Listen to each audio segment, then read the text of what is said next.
Hey there elites, it's me, your guy Wattles. Welcome to a brand new video. This morning on March 11th, 2020, the 20w11a snapshot released. This snapshot is pretty magical. There's a brand new enchantment that was added into the game and a brand new plant that you can actually see in the background. There's some other really cool stuff in this snapshot as well. In today's video, we'll be diving into this snapshot, talking about everything that's new, sharing a little bit of information, doing all of that cool stuff. If you enjoy this video, these snapshot showcases, let me know by dropping a like, and if you haven't subscribed yet, today is definitely the day to change that. If you love what I do, check out my merch or my Patreon. They can both be found down below this video. With that, let's go ahead and jump into this snapshot. So in terms of a snapshot size, I would say 20w11a is a medium-sized snapshot. This snapshot brings a brand new enchantment known as Soul Speed. This snapshot also brings brand new vines known as Twisting Vines, which are really cool, and gold ore, but the Nether version, which is also really cool. There are quite a few other smaller changes and a big redstone thing that you guys should know about as well. We'll talk about that big other thing at the end of the video though. So, we need to begin today's snapshot with the brand new Twisted Vines. Look at this stuff. This looks so unnatural and so cool at the same time. Now, of course, if you were wondering, yes, you can indeed climb these things in survival, which makes these Twisted Vines even more cool. For the longest time, players have wanted something like rope in the game, and I mean, it's blue, so it doesn't necessarily look like rope, but it twists like rope and it feels like rope. I can't say how it smells, so I don't know. I think that's pretty close to ropes in the game, which is really cool. Now, if you're trying to get your hands on this stuff, you'll need to head over to the Warped Forest biome because that's where this stuff will be growing. It is really cool, and I don't know, I think it looks so unnatural as well, which makes things even more cool. This stuff definitely, absolutely fits into that warped landscape and just the weird twisted nether feel in general. This is amazing. I can't wait to build with this stuff in survival. It's gonna be great. This is a really nice option. Now, currently, to harvest this stuff, you can just hit it with your hand and it will break, sort of like kelp. I don't know if that'll always be the case, though, but I mean, it does work like that for kelp, so I don't know. Now, to grow this stuff, you definitely can use bone meal on it. If I use bone meal on it, sometimes it'll grow quite a bit, and then other times it'll only grow a little bit. Quite a bit in both instances there, though. Now, there has been a change to bone meal in this snapshot, actually. Bone meal can now be used to grow this new stuff, but it can now also be used to grow the weeping vines from an earlier snapshot, and bone meal can actually be used to grow kelp now, which actually, surprisingly, was not possible before. Now, I mean, let's be honest, who's really going to use their bone meal on kelp? But in terms of things sort of just feeling complete and making sense, I guess it's a nice addition.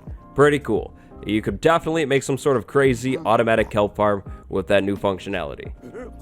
Next up, take a look at this stuff right here. That's right, elites, gold has now finally made its way into the nether without the player's help. Nether gold ore can now be found generating in the nether, which is really cool and makes a whole lot of sense when it comes to the whole fact of piglins liking this stuff.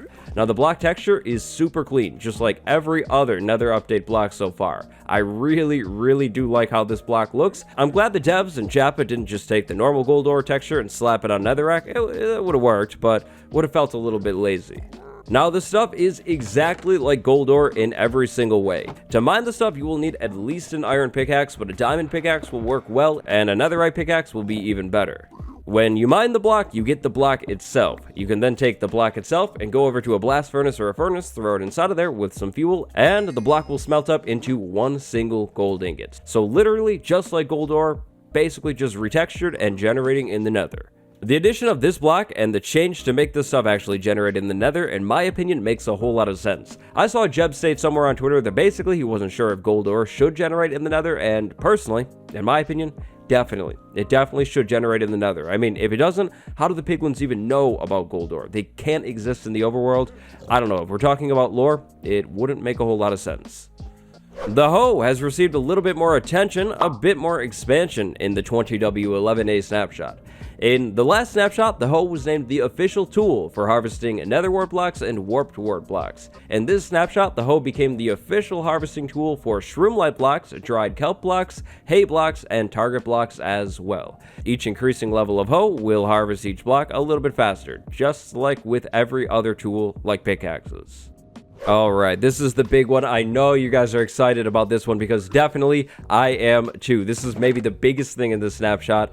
Say hello to the Soul Speed Enchantment. Now, Soul Speed has 3 different levels: level 1, level 2, level 3. Each level of Soul Speed will increase the speed at which you move on Soul Sand. So normally, as you guys know, usually you would move pretty slowly on Soul Sand. It's sort of unbearable. Now, I think that's meant to be the same for Soul Soil, but it still doesn't behave like that. You move at a normal speed on Soul Soil. The Soul Speed Enchantment changes all of that. With the Soul Speed Enchantment on your boots, you'll actually move a little bit faster on Soul Sand and Soul Soil too.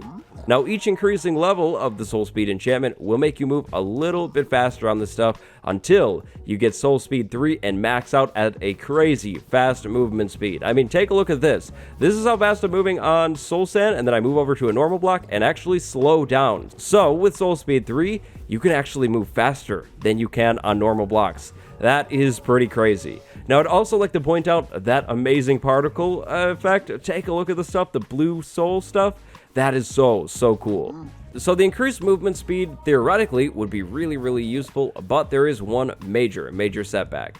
While walking on Soul Sand with Soul Speed on your boots will take a little bit of durability, which is definitely not good. Then that is going to be the same for each and every level of the Soul Speed Enchantment. The same will happen for Soul Soil, even though you just move normally on Soul Soil still. I'm not too sure. I think it's gotta be a bug or something. To clarify that last bit, I mean, you move normally without the Soul Speed Enchantment, so yep, that would be sort of a waste of your time. I don't know, maybe it's not a bug, maybe that's intended, but either way, the Soul Speed Enchantment does speed you up on the Soul Soil. Maybe with an Unbreaking 3 Soul Speed 3 mending pair of boots and then a 2-block tall highway with Soul Sand lined at the bottom, players could create a super efficient hallway, but you definitely would need mending on your boots because your boots will wear out eventually, which is a huge bummer. But the movement speed is seriously crazy when compared to normal blocks. That's really cool. Now, the Soul Speed Enchantment cannot be obtained through the enchanting table. It is a treasure enchantment. To get the Soul Speed Enchantment, you'll need to do quite a bit of bartering because it comes from the piglins. Now, I've done this much bartering and no Soul Speed at all quite yet in here at all. It's rough. So it looks like this enchantment is going to be pretty rare. I still haven't gotten it quite yet. Will we get lucky this time? No, we will not, unfortunately. So, yeah, Soul Speed, that's going to be pretty rare, pretty hard to get, unless you have a crazy gold farm, or unless the devs change it later on. But, yep, it looks like it's going to be pretty rare. The addition of the Soul Speed Enchantment is very surprising, at least for me. Now, here's to hoping that we receive a Magma Walker or Lava Walker enchantment as well. That would just make things super awesome. In this snapshot, there has been a change when it comes to doors, rails, pressure plates, and redstone dust. All of those things can now be placed on soul sand and fully layered snow blocks. So you take the snow layers, you fill them up all the way. Yep, you can place those things on those blocks now. That's pretty cool, but it is also a pretty minor change. That is going to go for all door variants, all pressure plate variants, and of course, all rail variants. Soul sand no longer slows down minecarts that are traveling across it, on rails as well. All fire-related projectiles can now ignite TNT and light campfires as of the 20w11a snapshot. All projectiles can now also ring bells, like the notification bell. Wait, what? I meant all projectiles can ring bells if they hit the bell. Now, aside from technical changes and bug fixes, of which there were quite a few in this snapshot, that is actually it. But I think we received a pretty big hint on the changelog of the snapshot as to things that will be coming in the future. Sliding over to the changelog, here we have this thing. It starts off pretty normally, but then we have this whole bit about redstone right here. This is basically a big disclaimer saying redstone is changing. The devs are removing undefined behaviors in redstone. Now, based off of the wording of this whole bit here, you can go ahead and pause the video and read it if you'd like, but based off of the wording, the devs are trying to, I think, do a little bit of damage control ahead of time before the redstone community freaks out. Now, from just glancing over the bug fixes in this snapshot, I'm not entirely sure when it comes to redstone changes. I didn't really see anything that seemed too crazy unless I'm missing something, which I guess I totally could be. So if there are no big redstone changes in this snapshot, I think we can expect some big ones and some future ones, and hopefully Hopefully they don't change too much, because I'm finally starting to understand Redstone, or at least I think. I'll definitely be covering the future snapshots, so keep your eyes out for that. But that is actually going to be just about it for the 20w11a snapshot showcase breakdown. If you guys enjoyed this one, do me a favor, drop a like and subscribe. It really helps me out. I always appreciate it. If you'd like to see more Nether update content from me, yours truly, well, you're in luck, because today I'll go ahead and leave the Nether update playlist that I have on the end slide. Today, I'd like to send a big thank you, a big shout out to my patron, Robbie McFly. Thank you very much for the support. Thank you all for watching, and until next time, stay cool. Go have a good one. Goodbye, elites.